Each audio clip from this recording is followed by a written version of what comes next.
is a car controller object, which is a part that comes with Unity that basically comes with generic car behavior, so it knows how like axles and wheels work and about physics. So our car controller knows how to accelerate and drive and stuff. Because it can drive, it can crash, which means we need these invisible barrier things. And these are really hard to see because projectors are great, not great. So depending on your vision capabilities and your color perception, you might be able to see these and you might not. I can't see them at all because I'm terrible at vision. There's little green boxes around the edge of the track which are collision volumes.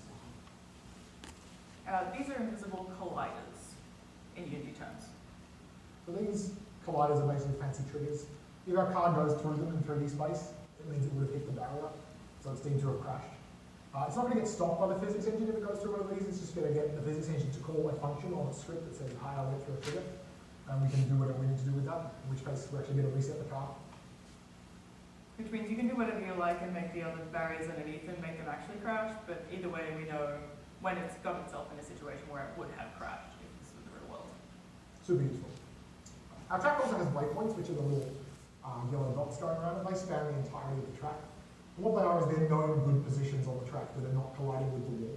So when the car does collide with one of those invisible collision volumes, the script says, hi, you've collided, what should I do now? We say, car, reset yourself to the closest waypoint pointing along the track.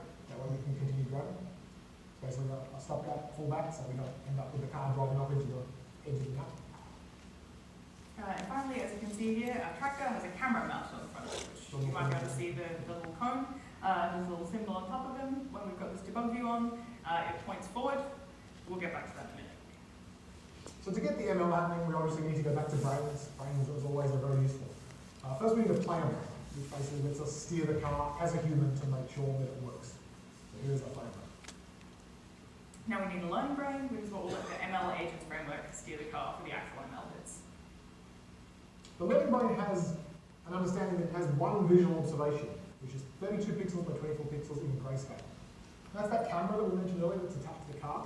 This is what that camera can see. It's a really garbage grayscale view of the forward of the truck. So that's the only observation the car knows about it. It's the only thing the machine learning system knows. We also need our academy object, which is basically here to mediate what's going on between the different parts. The academy knows that there's two possible brains, the player brain and the learning brain. And there are some settings about training and inference. The lowdown on this is basically that when it's training, it will run super fast. It won't care about frame rate or high resolution or whatever. But when you're running inference, you want to see that it works. You want to slow down and res up so you can visualize it. We also set our car agent up as the agent. Basically, the car object in the game is the agent in the context of the machine learning problem. And it's set up to know it has that single. Which, as mentioned, maps to the camera that's actually on the car. So it's a view. And we also tell it about those waypoints we made. This isn't part of the ML system, you don't need these, but it resets it to a specific position in the track based on where it crashed, and we found that for this specific example, that longer training cycles actually means it takes less cycles to get better. Having those waypoints there also means that if you're having trouble going around a specific piece of the track, you can force the car to transit between a certain set of waypoints only to learn better than others. Yeah. So this is how we implement our actions. This is obviously C# script. This is the script that's on the agent that the machine learning brains call when they are being controlled by either the player or the machine learning system. So this is just another function. It's called agent action. It has an array of vector actions that get passed in. We'll come back to that in a minute. But there's only going to be one entry in that array, so the 0 entry, so vector action 0, which we're going to use to pass into that car controller, which we mentioned earlier. So we're just telling the Unity car control system, which knows how a car works, to always accelerate. The machine learning system doesn't know about acceleration in this context. And then we're passing the action, which is either going to be a left or a right. In this case, -1 is left, 1 is right. That's all it knows. And that's the first thing you do in this action. You pass that control to the car controller. -1 is left, 1 is right. After we've taken that move, we then check if we're collided.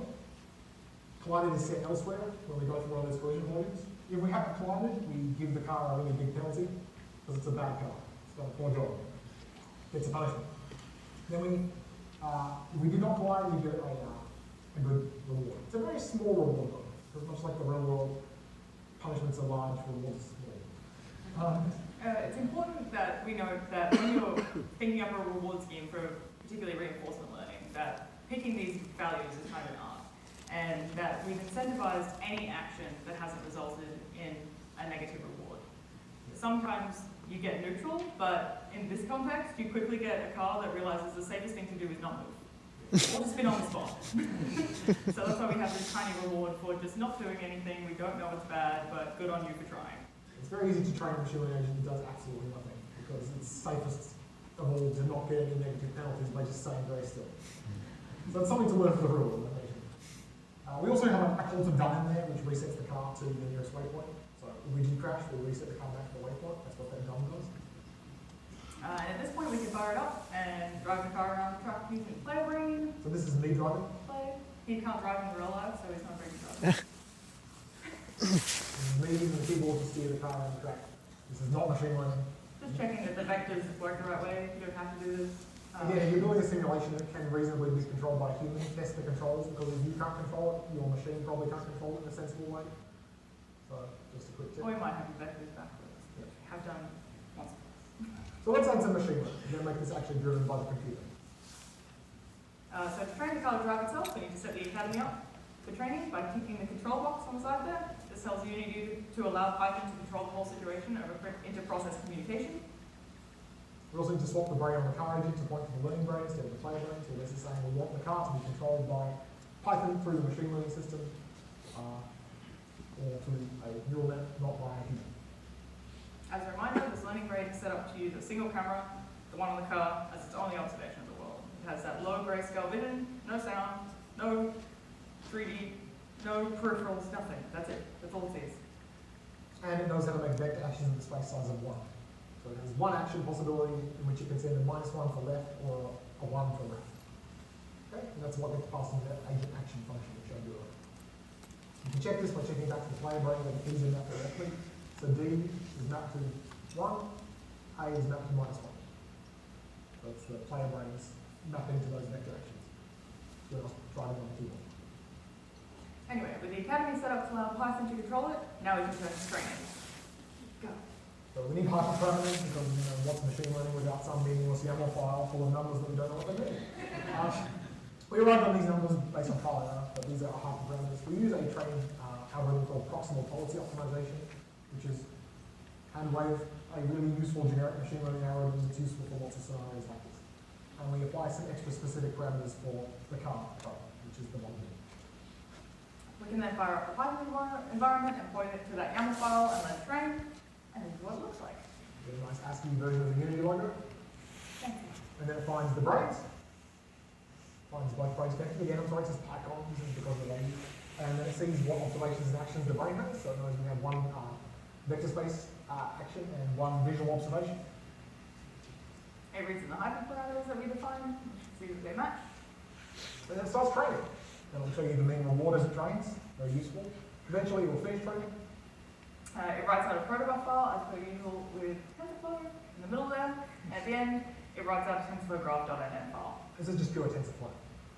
And to prove that, you can use TensorBoard to watch it train. So if you ever use TensorFlow for training, TensorBoard's this great tool it comes with, which lets you watch its reward and system and training. So you can see the reward going up. This is for a couple of seconds of training, so this graph is completely meaningless. But if you were doing this for real over hours or days, you can watch this steadily climb up, hopefully. Or you know your car got stuck in a loop or was doing something stupid. So going back to our action, observation, reward cycle, this is what's going on. The car agent gets the observations out of the camera, the grayscale images it was getting. That goes to the brain receives it. The brain decides, oh, given this view, I want to go left or I want to go right, since I'm hurtling forward anyway. And then the agent takes an action and then gets some feedback about whether it crashes something, did something good or bad. Basically, we've used this system of observations and rewards to induce the agent to take the right actions to hopefully drive the train successfully. Now if we attach that train neural net TensorFlow graph file back to our learning brain. And tell the academy we're no longer needing to pass controls to Python. So we're doing inference internally to Unity. Unity does not need TensorFlow to infer from TensorFlow graph, it just needs TensorFlow to train. Because you don't want to ship TensorFlow to the video game, because it's originally designed for video games. Yeah, it's inbuilt inference engine, it's actually really good. But then we run it. This is no longer me driving the car, this is the brain of the train driving the car. It's actually already better than me. I think that when you spend time training something, it feels like having a surrogate track your child. Look at him go. Way better. That's what we do.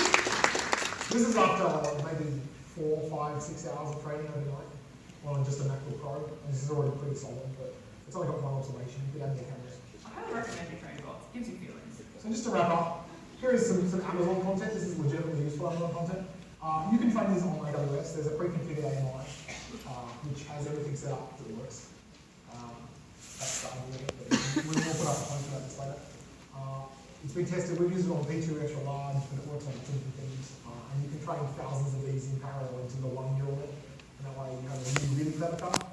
We recommend doing it like that. You can also run using it entirely from this mode, but it's compatible. And there are just all sorts of amazing things that become achievable when you take the power and flexibility of a game engine simulation capabilities and combine it with the power of Python-powered ML frameworks like TensorFlow, not necessarily TensorFlow, but in that whole brand of things, whatever your personal flavor is. So this is a walker. We think it's pretty cool. It has lots of degrees of freedom and it learns to walk without any form of animation. So this has 215 different observations, which are the rotation walks joints. And it learns to walk eventually. So this is pretty cool. And this is after maybe an hour of training, and it's learned to walk. Because again, a game engine is basically enough of the real world for any simulation you could need. And it allows for not only simulating visual and spatial problems, but also abstracting or reframing other problems into visual or spatial ones. Thanks for coming. You can find us on the internet here, and there's a blog post on our website about this.